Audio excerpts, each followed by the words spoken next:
Hi friends, welcome to my channel Swapna recipe. ఈరోజు మన వంట అల్లం పచ్చడి. మా ఇంట్లో మేము అల్లం పచ్చడి ఏ విధంగా తయారు చేసుకుంటామో ఆ పద్ధతి తయారీ విధానం చూపిస్తాను. ముందుగా అల్లం పచ్చడికి కావలసిన పదార్థాలు: 1 ఇంచు అల్లము చెక్కు తీసి ముక్కలు కట్ చేసుకోవాలి. 10 ఎండుమిరపకాయలు తొడిమలు వలిచి పెట్టుకోవాలి.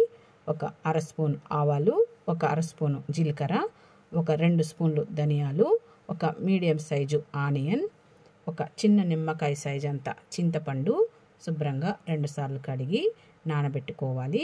తర్వాత స్టవ్ పైన ఒక కడాయి పెట్టి 2 స్పూన్లు ఆయిల్ వేసి ఈ ధనియాలు, జీలకర్ర, ఆవాలు, ఎండుమిరపకాయలు వేసేసి సన్న మంట మీద ఈ ఎండుమిరపకాయలు, ధనియాలు, జీలకర్ర దూరగా వేయించుకోవాలి. ఇప్పుడు ఈ ఎండుమిరపకాయలు వేగాయి. స్టవ్ కట్టేసి ఈ ఎండుమిరపకాయలు బాగా చల్లారబెట్టుకోవాలి.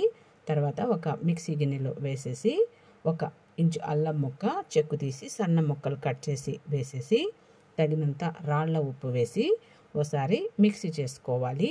ఈ విధంగా మిక్సీ చేసుకొని ముందుగా మనము నానబెట్టిన చింతపండు విత్తనాలు లేకుండా ఏరుకుని చింతపండు వేసేసి మరోసారి మిక్సీ చేసుకోవాలి. ఈ విధంగా తర్వాత ఒక మీడియం సైజ్ ఆనియన్ సన్న ముక్కలు కట్ చేసి వేసేసి చింతపండు నీళ్లు కొద్దిగా వేసి ఒకసారి మిక్సీ చేసుకుంటే గుమగుమలాడే అల్లం పచ్చడి రెడీ.